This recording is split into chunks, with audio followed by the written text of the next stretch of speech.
Then I saw her face. And I said, that's an all right face. But what's that all over it? And then I said, am I a believer now? And I said, hey. What's going on? All right, I think we're good.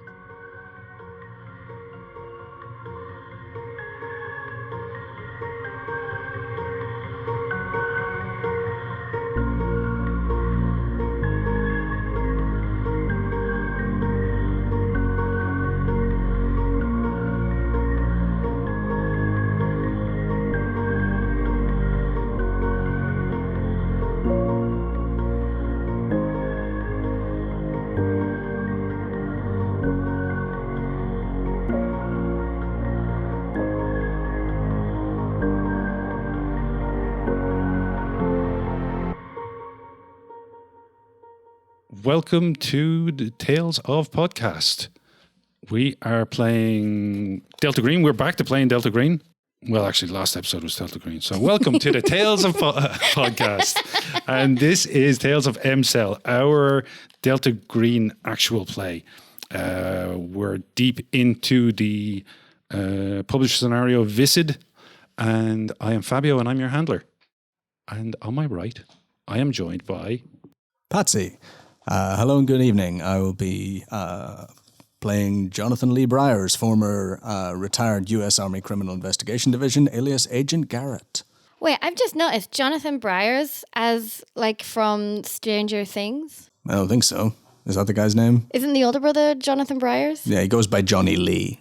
So Johnny Lee Briers is my character's name. I'm not going to be able to imagine him as anything else but the character from That Stranger might Things cause now. you a problem, but we'll see if we can even that out. And next we got... Hello, I'm Mike, and I play Lucas Boshears, agent of the FBI, with an interest in clowns and other killers. Also known as Agent Morgan. Agent Morgan, also known as Agent Morgan. I didn't know where you were going. Hey yo, I'm Charles, and I am playing Eric Paras, also known as Agent Michaels, firefighter for the NPS. And I'm Jen. I'm playing Selena Goodwill. I'm glad I got that right this time. AKA Agent Madeline, expert human behaviorist, amateur animal behaviorist, cat lady, to the stars. What did you say before animal behaviorist? Human behaviorist. Why did I hear butt muncher? Did you say butt? Did you say something that sounded like butt muncher? Butt muncher to the stars.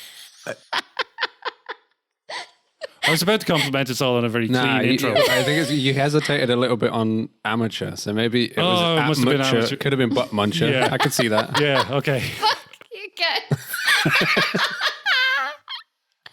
I mean, we haven't delved into our characters' sexual pasts, for all we know. And we will not be doing that either. It's a serious podcast, guys. Maintaining character, I'm feeling hard-boiled. Yes. Okay, let's get a recap. Last time, Agent Morgan spoke with Mrs. Uli by phone. She found out a few things about, he found out a few things about her husband that had not been known before, but otherwise she had not seen him since his death, in inverted commas. Madeline spoke with Dr. Stubbs, the medical examiner, and he seemed very, very interested in what was going on and seemed to suspect something very peculiar was happening. He seemed quite open to... I was going to say new experiences, but you might take that the wrong way. No, but dropping some very big GM hints there. Garrett spoke with Miss McCready and with Paula Lisco. And Michael's tracked the entity, let's call it the entity, from the barn at Lisco's house to find the site of Elwood's death, Elwood's untimely demise. And once they had found where Elwood had been torn apart and consumed, Garrett and Michaels agreed to split up. And I think their plan was for Michaels to head into the woods. And that's what he did. He headed off to join his park ranger buddies and go searching for the plane crash. And Garrett staying in Mill Creek with the other agents to stay hot on the trail. Jan, I have a question for you. Where did Selena keep her book? Oh, the book that she stole from Yarrow? Yarrow. Would she have kept it with her? I think maybe she would because she's left Ryan at home with the cats. I'm guessing that she has some kind of briefcase or some kind of bag with her. Would she keep it on her person? You don't want a runaway warlock, nephew? Because that could be That fun. actually sounds really fucking cool. But she's also now got 14 cats under her roof. It could also end up with cat piss all over it. Or warlock cat. With the warlock cats. Yeah. Yeah, I think she's probably got it with her for now. Okay. I think it would be difficult for her to keep it on her person, but I reckon like when she's staying at a motel, she hides it somewhere in the motel room. And the other 2 agents who are on that operation do not know that you have this book. They do not know. I do not. Excellent. 14. I thought it was 7. Yeah, but then Kevin had 7. Actually, funny you say that about the warlock cat because I made the choice of Kevin having 7 kittens completely off the cuff and then realized that means Kevin can have a 7th son of a 7th son. You're going to breed some waps. What? Some warlock ass pussies.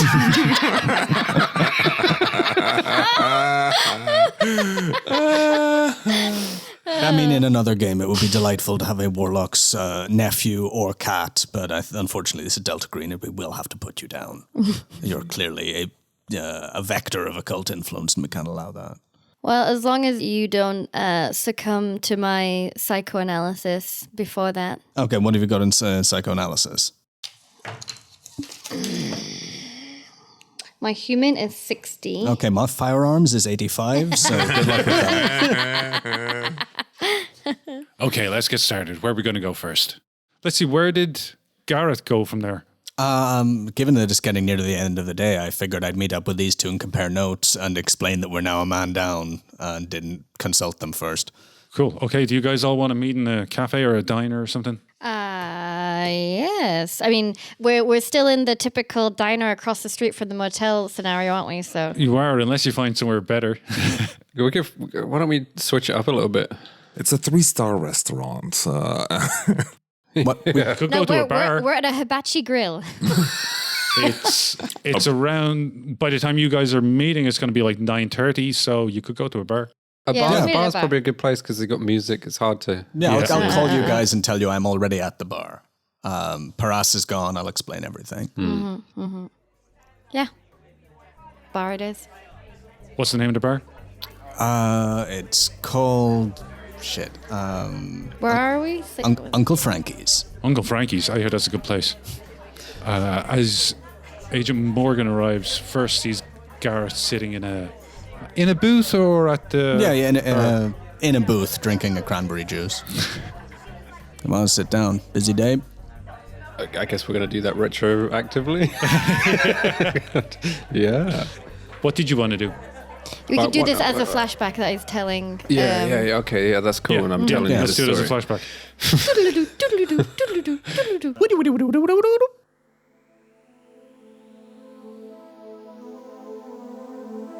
Earlier that day, it still was probably late afternoon, early evening by that stage.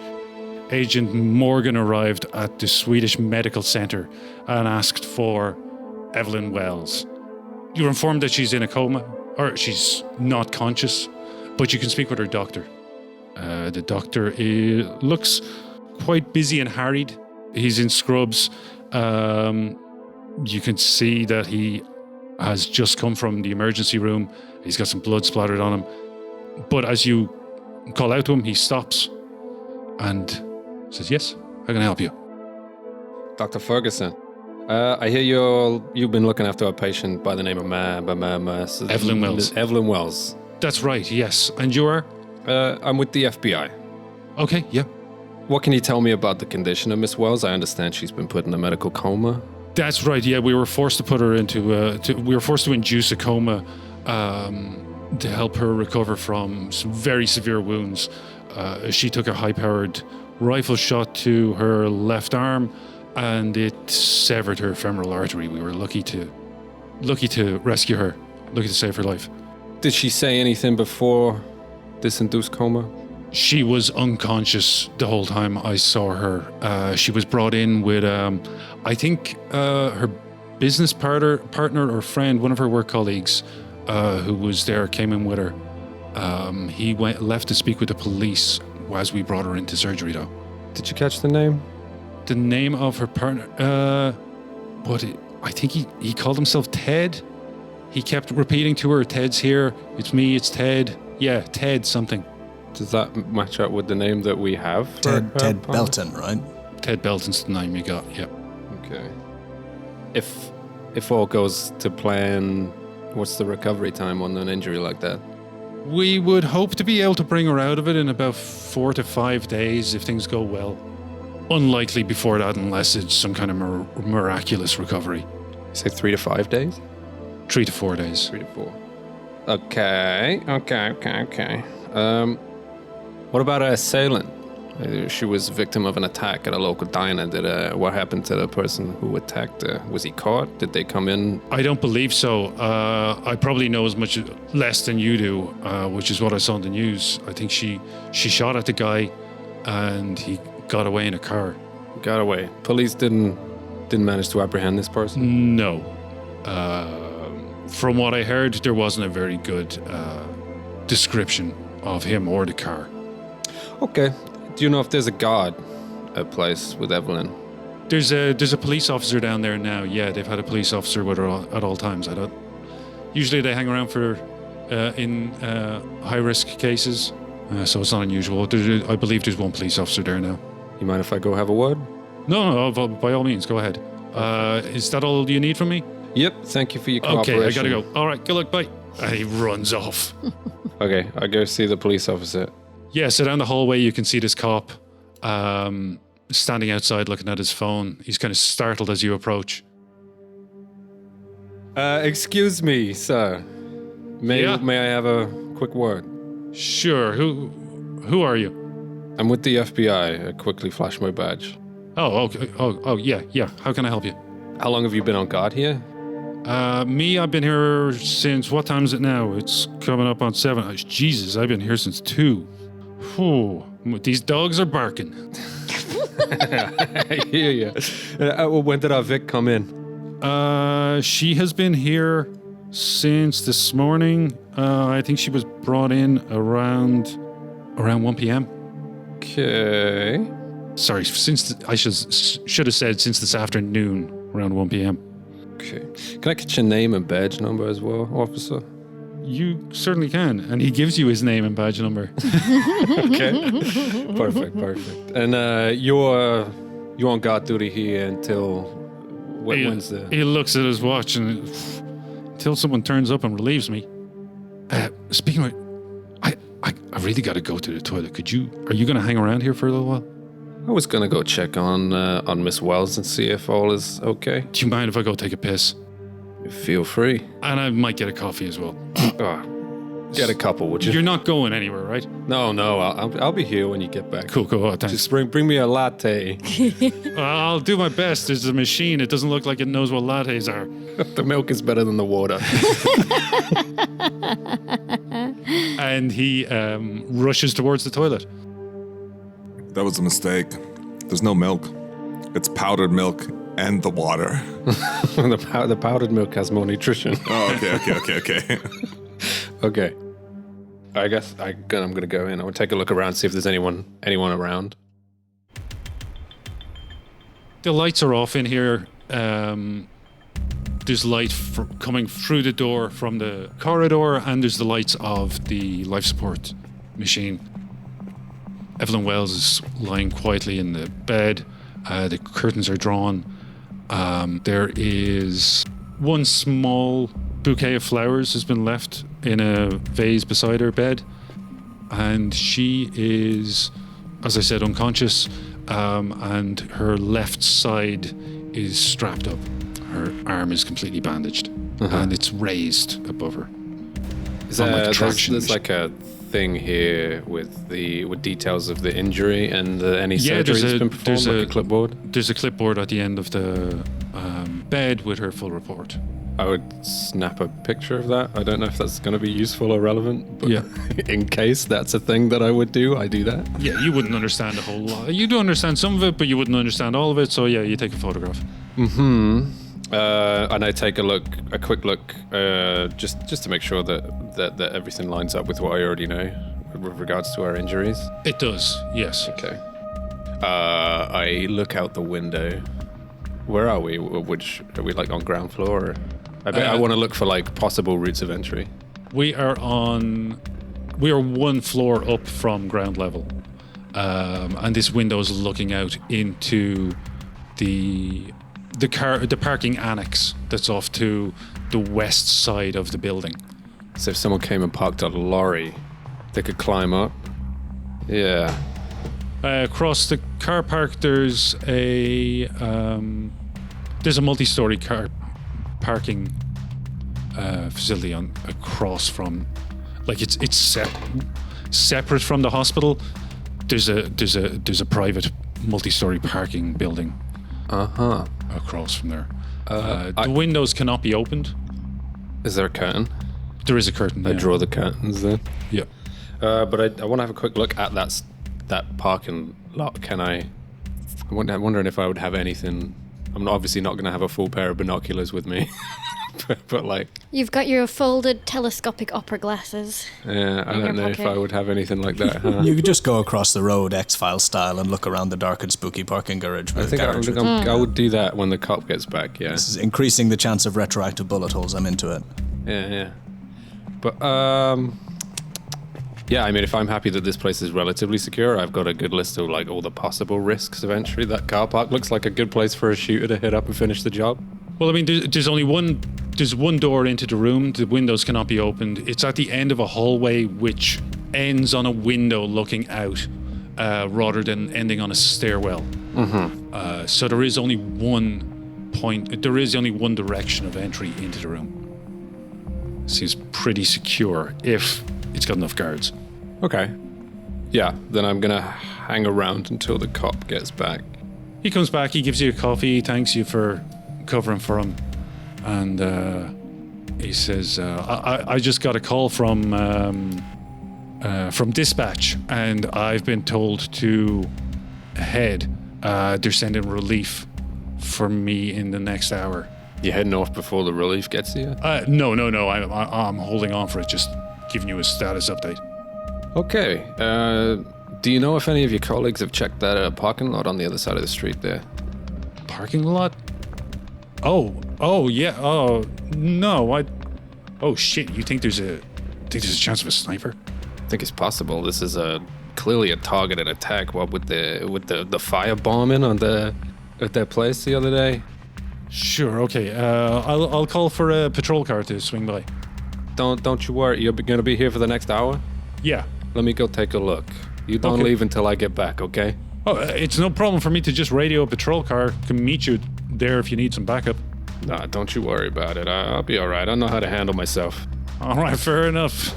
In the FBI, we walk alone. Was that the GM telling me you might want backup, or? As Agent Morgan is leaving the hospital, walking out the front door towards his car, what's your alertness? 50. You see 4 pretty well-built men in dark suits walking from 2 black SUVs toward the entrance. Of the hospital? Yes. I turn around. And what do you do? I go back to the police officer. Okay. I say, You booked it here, presumably, to get here well ahead of them, yeah. If they look suspicious enough to work, they look like they mean business. Yeah. They're like, who comes up to a hospital? Like, well, visiting hours are just about over. Do you want to give me a roll on that alertness, actually, to get some more information? How weird. I rolled exactly the same one before you asked me to roll. 73, I failed. Yeah, you just panic and run towards the run to the policeman. Help me! Yeah, he's a little shocked to see you coming back at such a quick pace. Is it getting dark outside? It's in September. We're quite far north, so it's darkish. I tell him that there was a suspicious group of people just pulled up outside the hospital when they're coming in. I wanted to make sure that I didn't perfectly time leaving before. I wanted to make sure he had backup in case anything goes wrong. Well, shit. What did they look like? Was it 4 men? 4 men. Out of like a sus-looking black. They might be FBI as well, to be fair. So you tell them there's 4 guys on their way here. Yeah, 4 guys that just came out of like a suspiciously organized crime-looking SUV. Okay, shit. Okay, Special Agent, can you stay here and guard the room? I'll go and take a look. And as he walks away, you can hear him on his radio. You calling in possible suspicious activity? Well, I need to see the suspicious activity before I can confirm it's suspicious activity, but I believe you, so yeah, I'm gonna go to take a look. Officer Halifax, by the way. Halifax, you watch yourself. All right, you don't let anyone get in there. Don't put yourself in any dangerous situation. You confirm that there's a risk and you get back here, okay? I'll prepare a defense just in case. As the police officer begins to rush down the hallway, you see him pull up short as 4 men, the same 4 men you saw outside, come around the corner and start walking down the hallway towards you. Officer Halifax puts up a hand. He says, halt. He's got one hand up and one hand on his gun. Identify yourselves, please.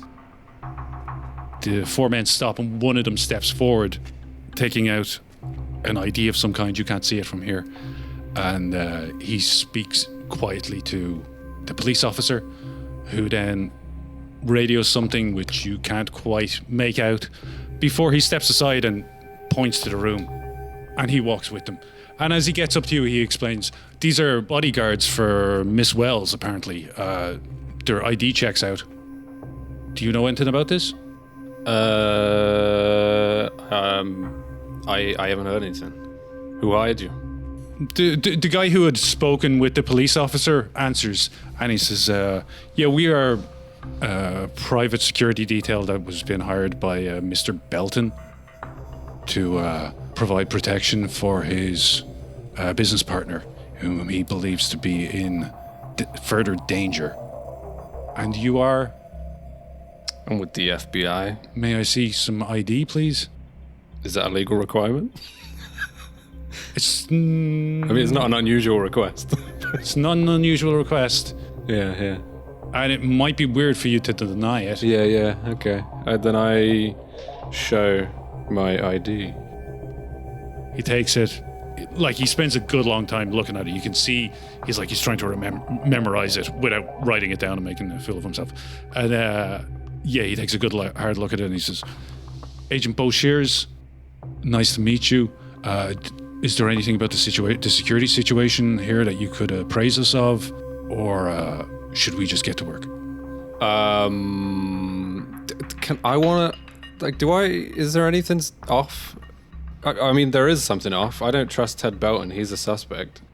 Like, what is the situation here as well? They expected us to leave and for them to take over? They haven't asked anyone to leave. Right. Look, I appreciate you guys are just doing your job, but the situation here is etchy, shall we say? It's a fragile situation. I'm sure you heard of a previous attempt. We've been fully briefed on the situation, and let me assure you that we are eminently qualified for this job. I respect that. And respect from one professional to another, I think it's in the FBI's best interests if you could call your boss and bring him down here so I can have a personal word with him, just to corroborate your identification. Agent, that's no problem whatsoever. Perfect. He takes out a phone, hits a speed dial, and says, yeah, Mr. Belton, there's someone from the FBI here at Miss Wells' room. He'd like to speak with you. Yes? Yes? No? Kinda. Okay. And he hands the phone to you. Mr. Belton. Yes, this is the FBI agent. I'm speaking to. Is that correct? Yep, Special Agent Lucas Boshes. Agent Bo Shears. Nice to speak with you. Are you investigating the attack? I have caught myself up, yes, on recent occurrences with your private detective agency and Miss Wells. Yes. I think you'll agree that the situation warrants a light touch. I just wanted to make sure that these boys here are in fact hired by yourself. Would it be possible for you to come at such a late hour? I would like to meet you face to face, ask a few questions. Yeah, well, if by light touch you mean all the fucking protection I can get for Evelyn that I can afford, well, then yeah, I agree with you. But, yeah, if you've got a light touch in other areas, I'm not sure it's time for that anymore. I think there's a real danger here that they're going to come back, and frankly, well, I don't know. That's what I'm trying to figure out. I've got some suspicions, but look, we shouldn't be saying this over the phone. No, I'm not comfortable speaking on the phone. Listen, go and wait out on the street outside the hotel, outside of the hospital. In 8 minutes, I'll pick you up. Would you not agree that the safest place for you and I to talk would be in here with the 4 very professional-looking bodyguards you just hired for your good friend Miss Wells? No, I do not agree. Why is that? Because I do not know the nature of the threat that's following her, and I don't know if it's following me. And if it is, I don't want to lead it back to her. I would like to keep mobile. You'll understand when I share this information with you. Or perhaps I can meet you at the FBI regional office? I'll be here in 8 minutes. All right. 8 minutes later. Okay, I talked to Officer Halifax. I have a quiet word with him, because like a quiet sideline, I say, you don't let these people out of your sight, you hear? And when the next person gets here, you make sure they know too. And I want you to call your boss and get an extra officer station here. 1 is not enough. Understood, Agent. I'll do that straight away. And as you're walking away, you can hear him call dispatch and ask for backup. Okay. Then go and get into a car with a suspicious stranger. While those 8 minutes happen, let's see what was going on with Agent Madeline. I don't know what's happening with Agent Madeline, because this is, I'm assuming, during the daytime before we meet up with Garrett. Yeah. Selena has been to talk to the ME. Yep. She wants to get access to that body. I kind of feel like everything for her is riding on getting a look at the body for new clues for her. If she's not going to be able to get in because of red tape, then either she's going to have to break her way in or convince Stubbs to let her in. Okay. If she breaks in, she's going to have to wait until nightfall. Yeah. And probably is going to need help. I don't know if she's actually well equipped for that. She might need some supplies also. Mm-hmm. So that could be what she's doing for the next couple of hours, is buying whatever she thinks she might need for... Would she know what she would need for a break-in? Balaclava, crowbar... Well, I mean, she already broke into Yara's office dressed as a cat burglar, so True. She's got some kind of cat burglar costume on her at all times. Apparently, it just unzips her coat and she's got a cat burglar. Realizes she's forgotten the cat burglar outfit. She could be doing that. Yeah, she'd also probably wants to buy. I was going to say she probably wants to buy some medical supplies, but it's the coroner's office. There's probably stuff there. But if it's biological hazard, like, they're going to have to take some You stuff already with got them. this stuff from the CDC. Okay. I got a question for you though. Does your character know how to do what is it, like a An postmortem? autopsy? Yeah. Probably. I mean, she's a... Psychiatrist? Yeah, exactly. Yeah, but she's in medical training. I mean, she obviously did medicine. What medicine does she have? My biology is 60. Ah, yeah, okay, cool. Hang Are on. you a field officer or strictly like psychologist? I'm a psychologist, psychiatrist, psychoanalyst, one of those things, and I teach at Quantico. Yeah, you've got biology, your pharmacy is 50, your first aid is 60, so yeah, you've done at least a residency. Yeah. Mm-hmm. Well, I got my answer. So maybe during the day, maybe just before these guys, before Garrett and Michaels depart, she calls Garrett. Garrett, I think you may be just the man. I am going to need some assistance. How do you feel about a little bit of breaking and entering? Sounds great. Where are we going? We're going to look at some dead bodies. All right. I'll watch the door, you watch the bodies. I'll do a little more than watch the bodies. That sounds so bad. Sorry. Yes, well, I have some time. Probably best to go this evening, but I have time. Do I need to grab you any supplies? I've got everything I need, as far as I know. I'll see if I can pick some stuff up at the hardware store on the way back. You meet me at Uncle Frankie's at 9. Roger that. Since we're together at this point, I'll probably turn to you and I'm like, what was that about? Oh, Madeline's pursuing her own lines of investigation. Don't let it worry you. Just think about the woods, son. I was so no, I don't know. This is before. This is in the middle of the day. I was so hoping you were just going to say just a little B&E. That's all I wanted to hear. He's too much of a professional when it comes to compartmentalization to give any hint. Okay, so let's go back to the hospital. And it's 8 minutes later. Oh, can I add something? Sorry. When I'm telling Halifax to up the guard, I would want to push for there to be a cop stationed in that parking lot up there. Yeah. He's going to send a patrol car there, and they'll continue to send patrol cars there throughout the night. Cool. Out on the street, it's quite dark now, and it has started to rain just lightly. But I believe we spoke already about the type of coat you have. Didn't we? Did we? We did at length quite a while ago.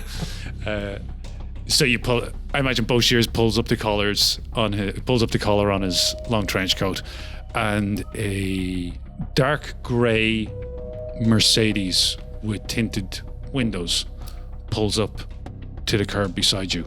You don't see inside the car, but you hear the click as someone opens the passenger side door, and it opens slightly. I take a look around, and then I get in.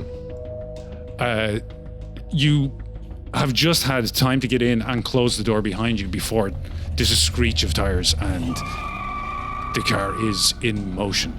The man in the driver's seat is... Can I add a detail? Okay, so look, I got my hands in my pockets. There's a gun in my pocket, which is I sit down and it's pointed at this dude. Fair enough. This guy doesn't necessarily look like much of a threat to you. He looks panicked. He says, he looks at you, he's kind of looking at the road and then looking at you really quickly and says, ID? Can I see your ID? I show my ID. He just catches a glimpse of it and continues driving. Thanks for coming to meet me. What was it again? Special Agent? Lucas Boshears. Yeah, of course. Okay, so here's the thing. Evelyn has been working a surveillance gig for the last few months. I think what happened to her this morning, I think it's connected. She hasn't been working on anything else, so I can't put anything else together.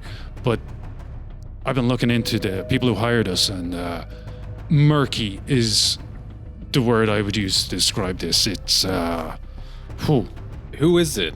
Who was it that hired you? That's a really good fucking question. So back in 2010, we were hired by an organization called Potentia Holdings. It was a courier job. It was a real plum deal. The money was crazy, and all we had to do was deliver documents, a couple of boxes. One time, I think Evelyn provided a escort for a truck that delivered some kind of equipment to him. We didn't really. So I have here written Silverman Law Firm, and then president of Potentia Holdings. So Silverman was on the name of some of the checks for the payments for the equipment in the lab, with account payments from the Cayman Islands. Look, that all seemed to be going fine until about a year ago. Evelyn's contact at Potentia, she knew him only by the name Michael. He asked her to monitor Greaves and his activities, so it went from delivering stuff to Greaves to now she was providing surveillance. That went through last Christmas. She was taking photos, identifying people coming and going from the home. She was working on a profile of Greaves and Griffin, and then this out of nowhere. We were having a coffee this morning. She was discussing how things were going on the Greaves job. We were just getting up to speed. We were going through some housekeeping for the business, and bang, she gets hit. Blood sprays all over my face. She, I don't know how she did this, but she drew her weapon and she returned fire, and she continued to return fire until she passed out. By that time, the car had disappeared. I came out from underneath the table, and place was a fucking mess. Were you targeted in this attack as well, or just your partner? I don't know. I guess so. I know she was hit once. I don't know how many shots were fired. You're gonna have to ask the cops. It was so much fucking chaos, and she was returning fire. I was completely deafened by her return fire. I really don't know how many shots were fired, but it's got to be connected to the firebombing of our office. Oh, I should think so. This too much of a coincidence to be a random attack. Yeah, there's something going on here that we don't understand, and someone's trying to clean up, and I'm afraid they're gonna clean up the whole fucking lot of us in the process. Well, what is it that Miss Wells was observing? She must have found something that someone doesn't like.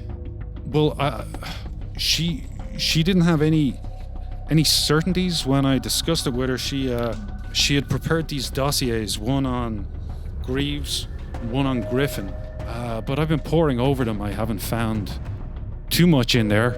There's a DARPA connection. DARPA's murky, right? Or it is on TV, I don't know. I didn't even realize it was a real thing until I saw Greaves used to work there. And then myself, since this morning, I started pulling all our files on Potentia.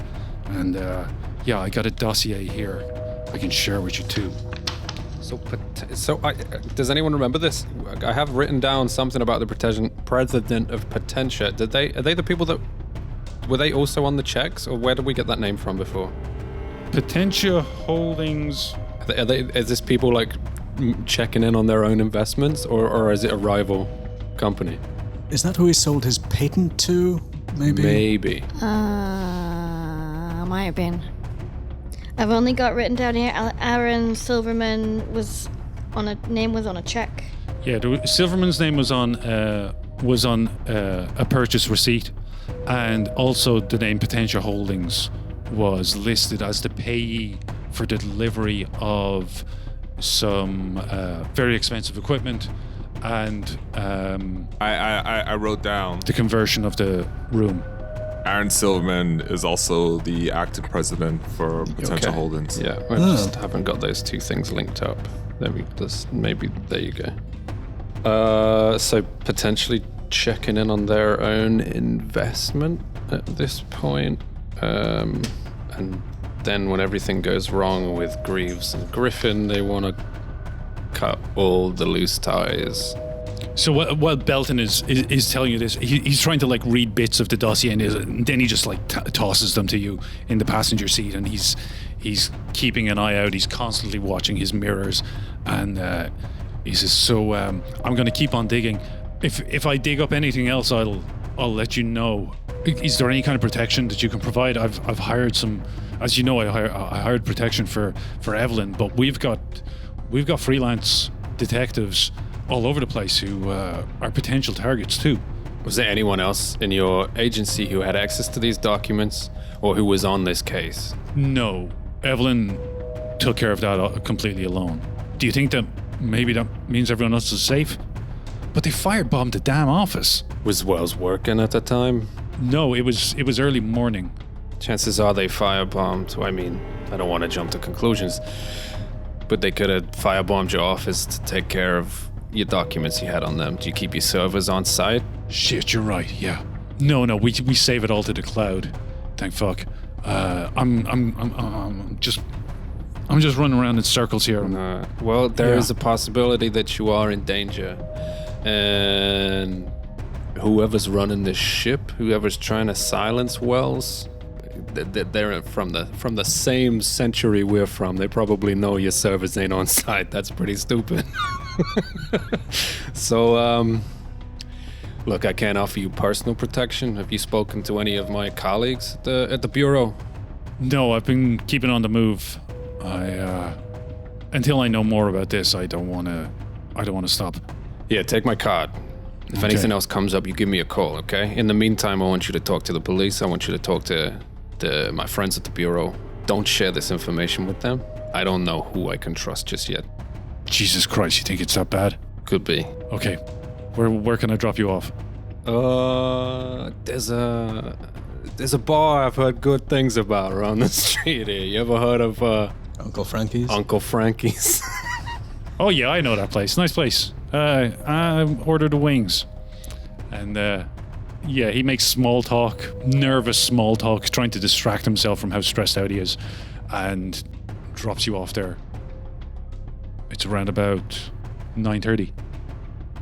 So when I get out of the car to go into the bar, the last thing I say to him, firstly, I pull my gun out of my pocket, visibly, and holster it. I say, Mr. Belton, it's been a pleasure, but you never met me. We never spoke. And then I close the door. You can, just as the door is closing, you can hear, Jesus Christ. And he leaves in his car. Okay, let's cut to the bar. So you walk in and you find Agent Garrett and Agent Madeline waiting for you at a table, deep in conversation, or sitting awkwardly in silence. During that flashback, Madeline has turned up and slipped in. Okay, and if you've been waiting with me, I've got like Google Maps up and there's like potential point of entry there. You know, the car park there, that has cover. By the way, I have thought about something specific that Madeline has picked up. Okay. She's picked up a infrared and a UV light. Okay. Do you mean infrared, like, and UV torches, or like goggles or something? Bulbs. Bulbs. Okay.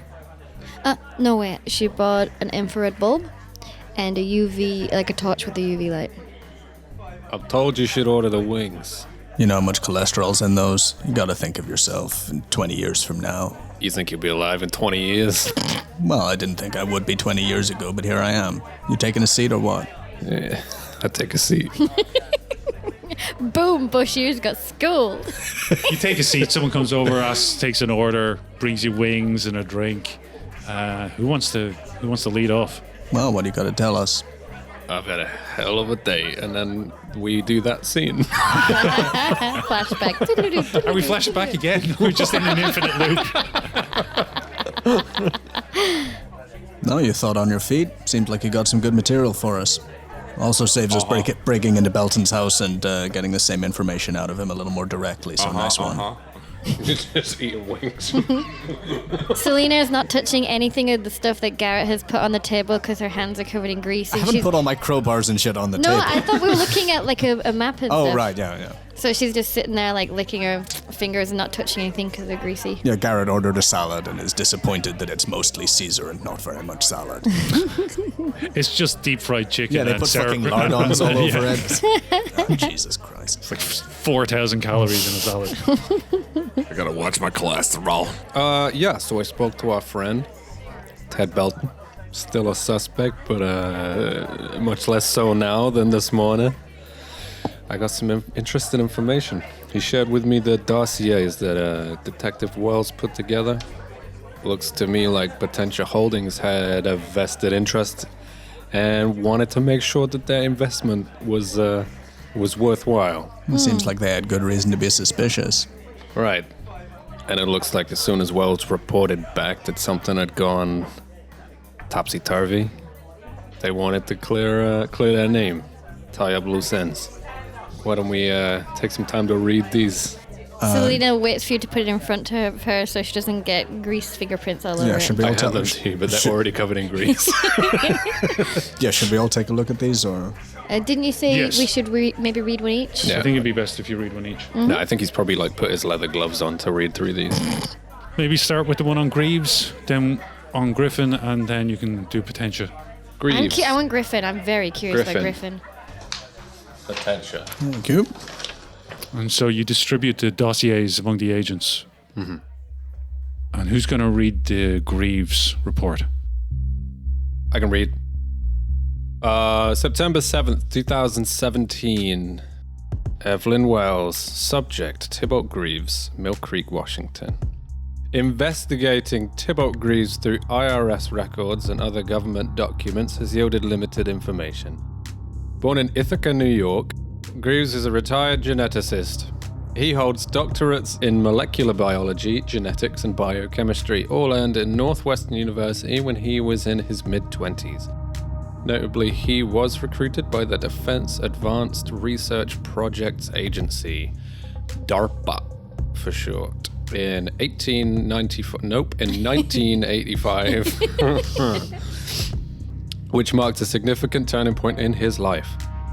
Personal transformation. Prior to his recruitment by DARPA, individuals who knew Greaves described him as socially awkward but outgoing. However, his personality underwent a complete transformation following his recruitment. He became introverted and entirely closed off from his friends and family. DARPA employment.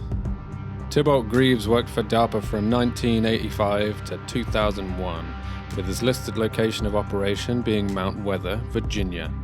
Mount Weather is renowned as a continuity of government site with extensive FEMA facilities and research laboratories. Notably, details of his employment and his home address during this period have been erased from all government records. Post-DARPA activities. In 2001, Greaves resigned from DARPA and relocated to the outskirts of Seattle.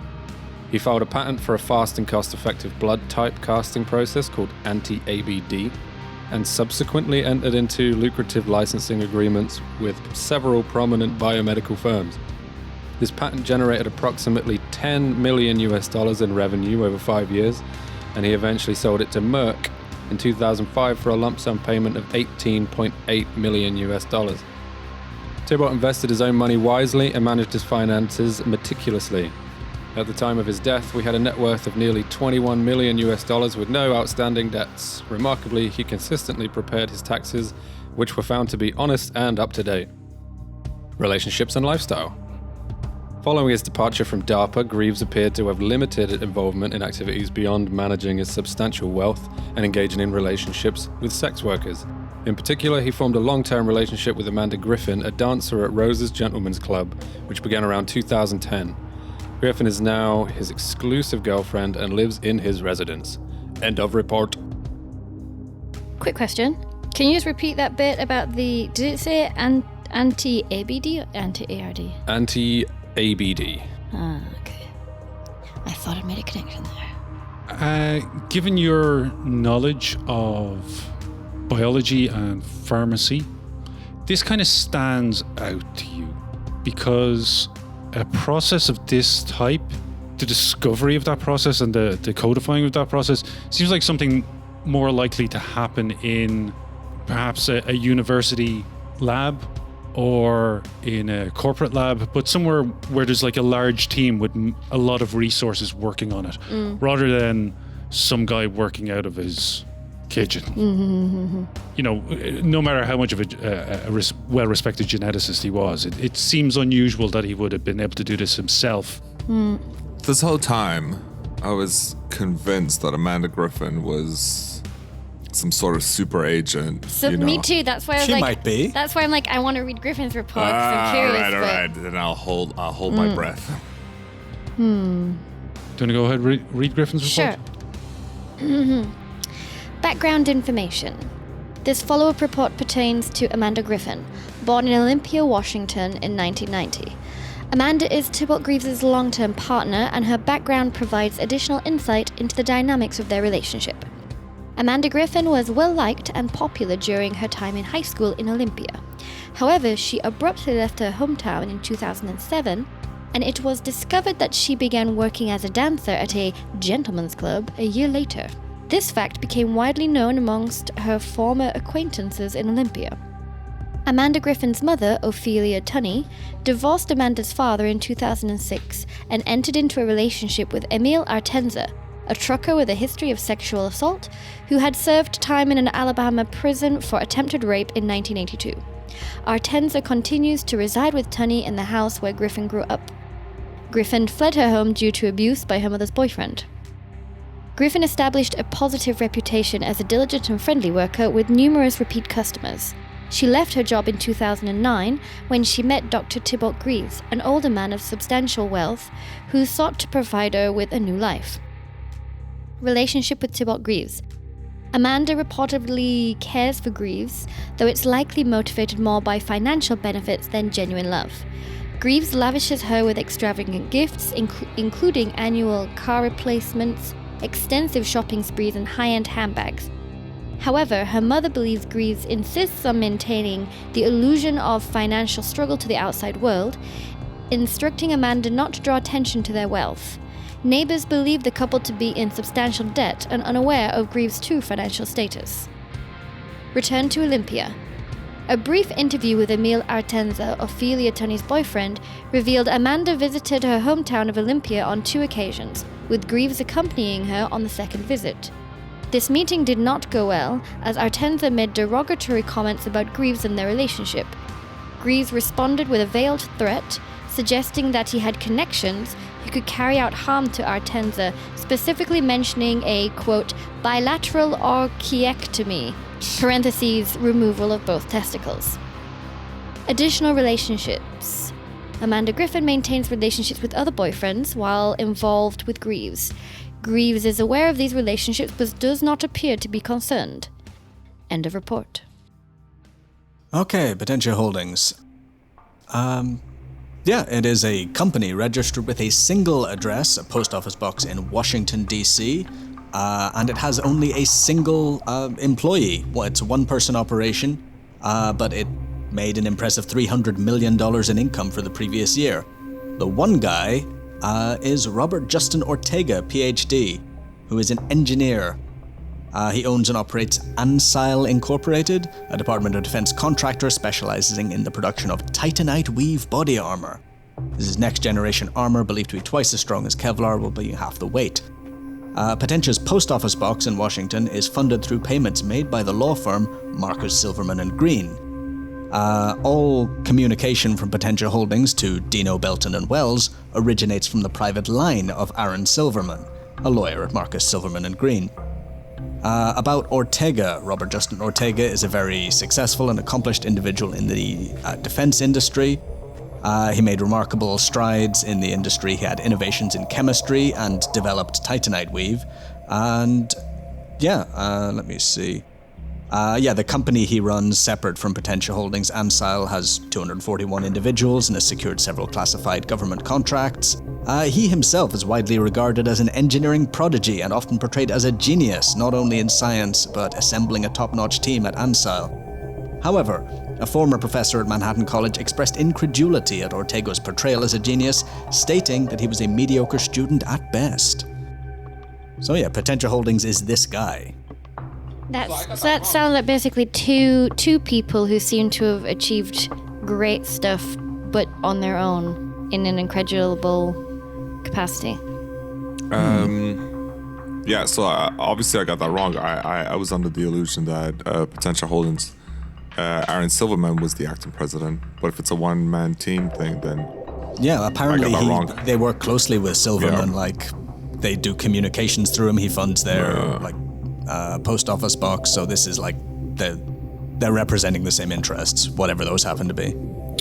And the company name Ansile or Ancille, you recognize as the name for the Mars's shield. Mars, the god of war, his shield. Oh. Well, hence the body armor connection, I suppose. Discuss. All right, what do we think about any of that? Well, it's definitely suspicious, as I say, that we have this Robert Justin Ortega who has developed such a remarkable thing, even though reportedly a mediocre student, And we have Greaves, who has achieved a remarkable scientific breakthrough basically in his garage. So would we consider it likely that these two sort of lone geniuses are just sort of the tip of the spear, like some larger force is funneling money and like intelligence and research to them because they're more deniable? Yeah, it could just be Fall Guys. But yeah, like someone, paid to have a whole bunch of high-end equipment in this guy's secret science basement. And that came through Silverman at Potentia Holdings, who... Yeah, because it doesn't say, like Holdings suggests it's like a financial concern more than anything else, right? So it's not clear where their money is coming from, because they made $300 million in income the previous year. Well, we do have evidence that some of the money that was paid to Greaves came from an account in the Cayman Islands. So I'm not there. You're there in spirit. Yeah. But Hey, if you're still driving, we could just put you on speakerphone. well, it's at a bar, you know. Fair. But if these guys aren't actually responsible for whatever findings that they have, who would want to keep such findings hidden? Well, the thing is, Potentia Holdings was paying private detectives to look at Greaves, so he's clearly, even though they were sponsoring his research, he's gone off reservation at some point. And presumably what he was doing resulted in his own death and the release of this entity, or entities. So... They don't now that this has... I was going to say that they don't want it to be traced back to them, but Potentia has been tracking Greaves already for the past year. The firebombing happened before or after the death of Greaves? After. Yeah, I mean, presumably everything that... I'm just going to say probably Potentia and Silverman have been doing to take Wells off the board has been to stop, for example, us getting a look at what Morgan was able to get for us, right? So clearly someone thinks this information is worth a certain amount of arson and murder. Garrett still has connections in the DOD, right? Sure. Like he's retiring this year, but yeah, he knows guys. Because there's a lot of mentions of Department of Defense things you might want to look into. Yeah. Ansele is a contractor. Should look into that. He would still have the connections that he could do this with. Like he hasn't lost them. I just want to establish it. I mean, it's probably the main connections he does have. Yeah. Like he knows his sister and a bunch of army guys because he used to work with them. Well, this is smelling more and more like a government conspiracy. Who'd have thunk it? Yeah, damn, I thought we were the only government conspiracy. I mean, secret department of the... Do you want to make a call? Yeah, you know what, I guess I wouldn't use the payphone, I would just use my actual mobile phone because it's current year. This is smelling like a government conspiracy. Let's call the government. Well, no, every government group has got at least one old boys club. Yeah, sorry guys, I just gotta go drain the weasel a second, and I step away from the table. Then double back as I go towards the toilet and go out the door. Drain the weasel when you could have gone with like drain the anaconda or Absolutely. anything. Tell me who you're going to be calling. Let me see, who would be good to know? Because USACID would be, I probably have investigated a bunch of special forces guy because they're always stealing stuff and dealing drugs, so not them. Okay, You've probably got some friends who... Like an army requisition, maybe? Yeah. Yeah. In terms of someone who would know about I will phone Second Lieutenant Felicia Gray, who works in army requisition, and I'll see if I can bother her this time of day. She's probably down in Kentucky, where it's maybe... Oh, it's earlier, so... It is earlier. Nice. Felicia... Gray. Gray.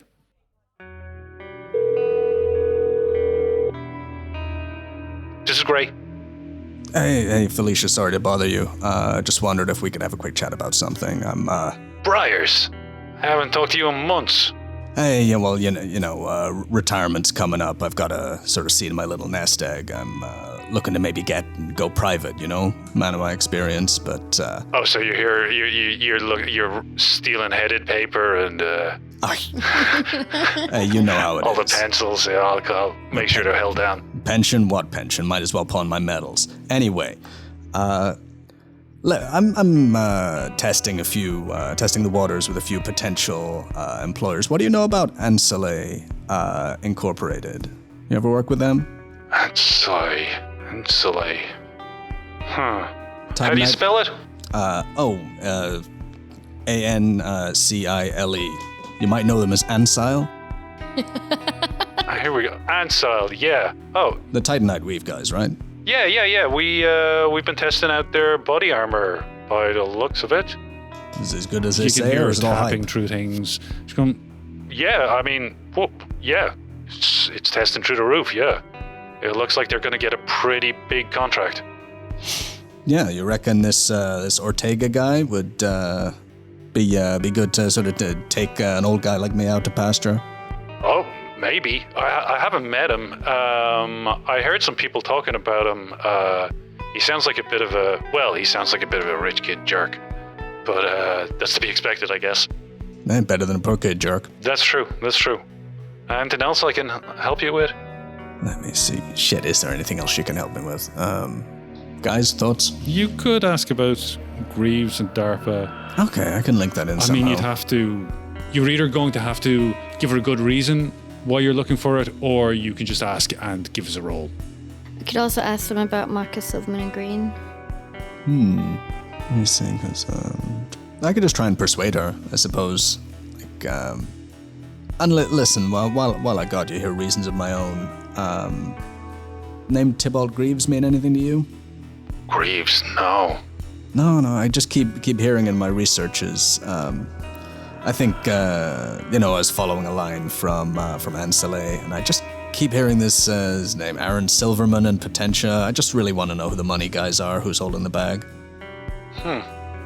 No idea. I mean, it's probably in the system somewhere, but Listen, I'll owe you, but would you mind? mind what sharing? Why don't you call me back on my own number? Of course. Give me an hour. Will do. Yeah, I got a job to do later, but I'll find a minute for you. Okay, call me back. Good to hear from you. Don't be a stranger, Felicia. Beep. I march ostentatiously back towards the toilet and then pretend to have been coming from and say, "Oh, that's better." Anyway, where were we, guys? Oh, prostate. My watch beeps What and I have take you my been angina doing in medicine. there? Listen, you get to my age, you've got to put some time aside for that kind of thing. You'll understand one day. Actually, what age is your character? You both are like a bunch younger than me? Because I call Paras kid because I imagine him as younger, but... He is. Even I just imagine that even if he's not actually younger, that he looks a bit younger, and because he's not an agent, they just kind of talk to him like that. I'm 35. I was 39 in the last mission. I don't know if it's past Mario Day yet, but if it is, I'm 40. All right. I don't call either of you kid. But yeah, if I remember right, Perez is in his late 20s. Yeah. Okay, did you want to discuss anything about those dossiers? Yeah, how does this affect our plan of action? Because we've still got some fact-finding to do. And... I was waiting for... I don't know how long it's been since... Because it's been a while since we played. I was waiting on the evidence to clear through the FBI database to keep an eye... Because I want to know what they know. about the fire and stuff? Yeah, because they were collecting evidence from the crime scene there. Cool. Yeah, let's say you've been monitoring this, the reports on this, and you keep checking back to them. There's really nothing new to report that you're not already aware of. Yeah, but I want to know what they know. They know that a military-grade explosive was used in the bombing of the strip mall. You don't see any connections. While you see that the FBI is connecting the firebombing and the shooting of Wells, you don't see that they're connecting it to the case that you're working on. That's good. All right, what's next? Yeah, I mean, while we're in the business of researching anything, I did tell Paras that I would keep an eye on the situation here in terms of any mysterious eatings that are happening off east of the city.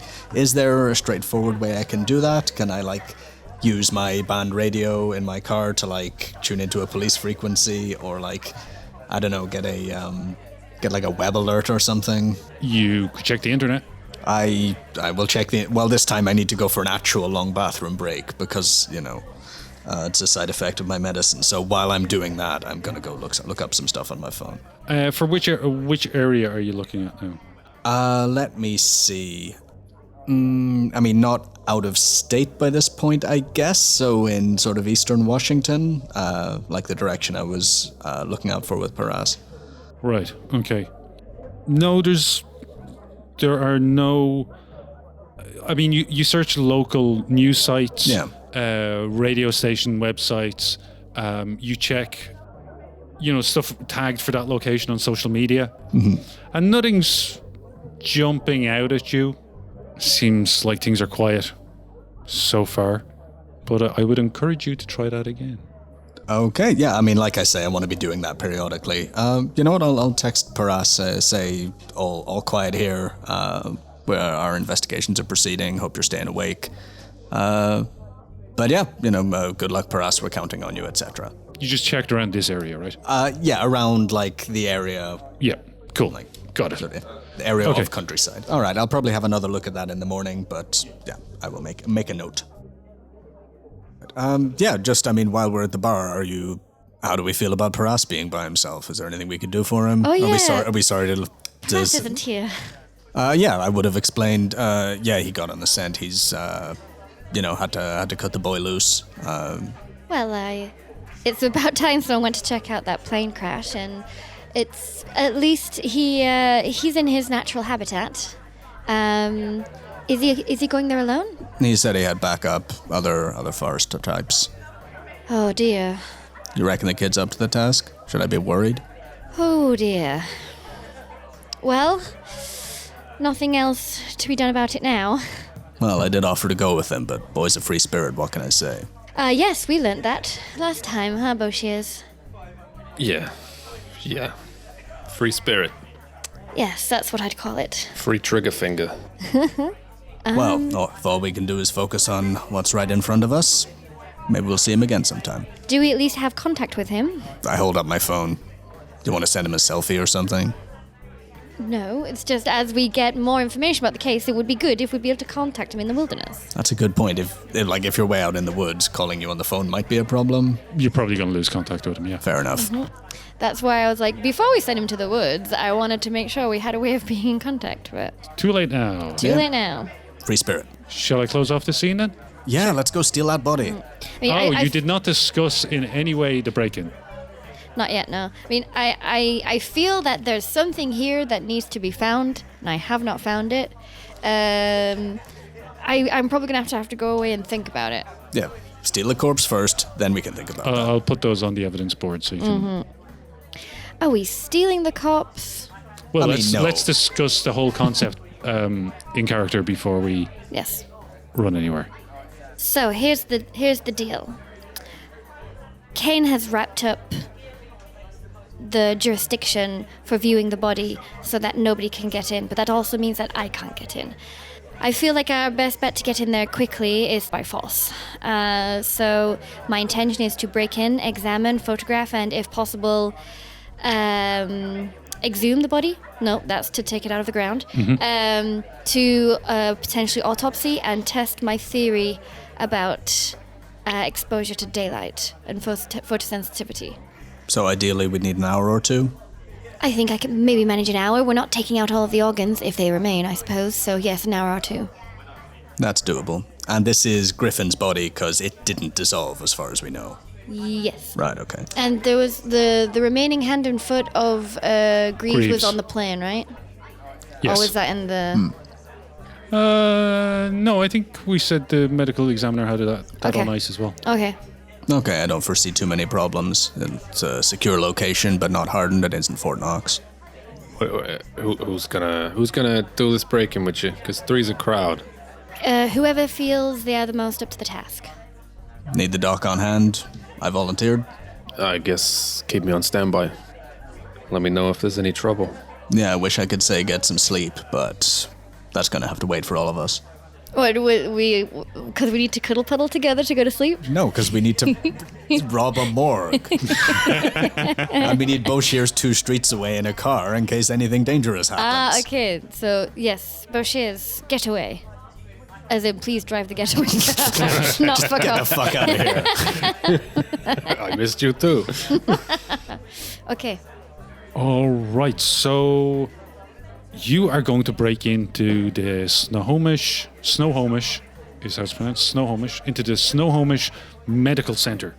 Yes. What time are you doing this at? Let me see. I'd want to have it under observation for an hour or two before we make any moves. So if we can be in there by midnight, I'd want to be posted up by 10:30 or 11. Cool. Why don't you give me a stealth roll and an alertness roll, and we'll let that ride for the whole scene. Jan, you can do the same. Yeah, stealth not not particularly good my at thing, this. but listen, who dares wins. Yes. Oh, that is 28 for stealth, which is a miss. Unfortunately, I've got only 20. That is a 92 for stealth, which is a big miss. Okay, and alertness is 100. Alertness is 88. We're doing great. We're bonding. Why do I keep getting the critical fails? It was a crit fail. It's an 88. This was the only thing I wanted Was that to on really do. alertness or stealth? Alertness. This is the only thing I wanted to do this episode. So 3 fails and a crit fail. Great start.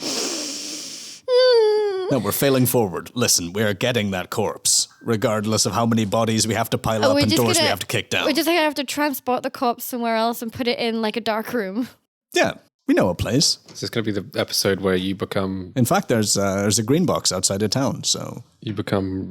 super? You can kill a bunch of people. That'd be fun. Okay, so it's you drive down the street that the medical center is on, and as you're turning the corner in your car, you can see that there is a Snohomish County Police Department patrol car parked outside. Mm-hmm. You don't see anything else. Do you drive by casually, or do you stop further away? I think I would...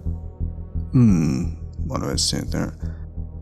And this is before I've been able to, like, observe, essentially. As I approach, I see that these guys are there. Yeah, this is your initial observation, like just a cursory observation. I think I park further away if I can, and maybe proceed on foot. Right, okay. Cool, got it. And you're with him, or are you staying behind? I think that I got out of the car further away, and I've tried to like approach, like, I don't know, from the back of the building or something. Maybe waiting for you. Okay, I mean, I think I would probably advise us to stick together. Okay, then let's do that. You're the one who has the plan for breaking in. I'm the one who has the plan for examining the body. So I would follow your instructions. Okay, since we can... The front is observed, I guess, try and, like, think if I can, like, climb through a bunch of bushes to get to the rear of the building. Potentially, like, boost Selena over a wall. And then I'd be interested in, like, checking out the windows, back doors, stuff like that. See if there's any, like, on-site security. This music does sound like good sneaky music. Didn't work on us. Okay, if necessary, someone might have to cause a distraction to get the patrol car out of here. But Bush Ears is driving us, right? I assumed we were carred up separately because I would have rented another car. Fair. So yeah, if necessary, how do you feel about some Grand Theft Auto? Are any of us good at driving? I've got 70 in drive. Really? Yeah. Okay, if I send you the code word, you might need to do something foolish. They based Baby Driver on Boshiers. Okay, this is what you see in your surveillance with a failed alertness. So I don't see all the pit traps and guard dogs. You've taken your time, right? Yeah. How long? You've spent like at least a couple of hours at this. Yeah, sure. So yeah, you weren't up against it necessarily. There's a patrol car out on the street. Then there's a car park to the front and the side. You can see security cameras. You've spotted 3 of them, and you think this area. You're guessing that's the area that they're covering. Right. This is a office building here, and the windows are all dark. Right. The back of the place is a chain link fence. It's about 9 feet high. There are dumpsters over here. There's a rear entrance, there's a fire escape, and there's a front entrance. All right. And that's a door in the back? That is a door in the back. And the other side, is that like an ambulance entrance? Or? Yes, it is. All right. I think with the bolt cutters I have, our smartest way is to get around the back, cut away a corner of the fence so we can push it aside. That should be fairly quick and fairly quiet. Is there an obvious alarm system in place? Well, you assume that there is an alarm system if there's security cameras. Fair. So I'm gonna have to try and... I'm not the sort of guy who could disable that, so we might just need to go quick and hope we can either pass it off as a false alarm or arrange our distraction, which would help cover that. Cover story. Because, if the doors and windows are likely to be alarmed, that could be game over very quickly, but with a distraction, we might be able to get in there and disable it quickly enough that it wouldn't automatically, call a dispatch car. So, okay, Bushiers, you ready to be distracting? We need you to baby driver past the patrol car out front so they maybe don't notice us potentially setting the alarm off. Okay, fucking sweet. Yeah, I'd peel off and I guess I'll just blatantly speed past the cops. Fair enough. Do you do anything while you drive by them? Yeah, what music are you listening to? Something... Maybe throw a milkshake at their windscreen. Pigs! Fuck the police. Do I? Oh, but this is... I thought I was just picking you up. This is my car. Well, they better not catch you then. It's motivating. They'll get the plates. I taped a garbage bag over them first. It's fine. It's not my first time sending one of my colleagues to get arrested for me. Well, let's swap cars. Very well. What did you rent? It's a... Hang on, shit, what is it? It's a Fiat Panda. That's a Nissan Almera. It's a 4-door family car. Okay. Alright. Let's go. Okay, so you're taking the rental car with the license plates covered and you're screeching by. Give me a driving test. Stupid. Get fucked up. Oh, that's good. That's a 10. 10, excellent. Okay, so you're around back of the medical center when you hear the sound of what must be Boshears gunning the engine and screaming down the road. I'm playing the Offspring, that one song from Crazy Taxi. All right. The police officer does not get the reference. Godspeed, Morgan. But he does slap on the siren and you hear the cop car peel away. Fuck yeah. All After right, Morgan. That's our window. I start clipping. Okay, so you clip the fence, you make your way through. Morgue is probably first floor on the basement, so. You were in the building, so you know where it is, and you know that it's on the ground floor. Okay. Yeah, I ask you that as we're sort of crouch walking towards the building. It's oh, this one. Okay, and then I'm going... Wah! You've stepped on a cat. Wait, you said that there's these ambulance door and the regular door, but is there any windows? That's a good point. I was heading for a window. I assumed there were windows. I would not assume that there are windows on the first floor, no. All right, back door it is. Yeah. Right, I am going to take my little roll of lockpicks that I ordered off the Amazon out of my pocket, and I'm going to see if I can make something Shoot the happen with those. That's plan C, thank you very much. Okay, give me a roll. That is 37, which is a success. I had 43. Garrett inserts the lockpick into the lock and begins his work as Agent Madeline stands nervously behind him. It sounds like it's so loud when obviously it must be barely audible. Eventually, finally, the lock clicks. Garrett tries the door handle and the door gently opens. Move. Torches on, I guess. We don't want to turn the lights on. Mm-hmm. Cool. Okay. The door finally opened. The two agents glance nervously over their shoulders one more time, confirming they are alone, before they step into the darkness and make their way to the morgue.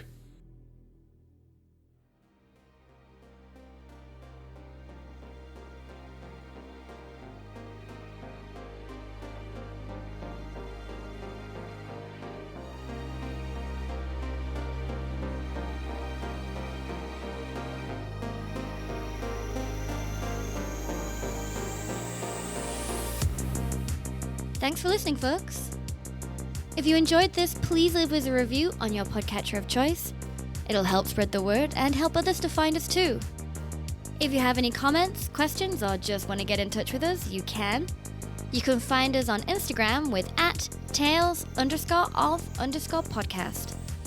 We'd love to hear from you. This week's Tales of Podcast crew is Mike as Lucas Boshears, Charles as Eric Paras, myself, Jan, as Selena Goodwill and audio producer, special guest Patsy as Agent Garrett, and Fabio as our handler, as well as editor and co-producer. All music and sound effects used with permission and may have been edited or modified for use.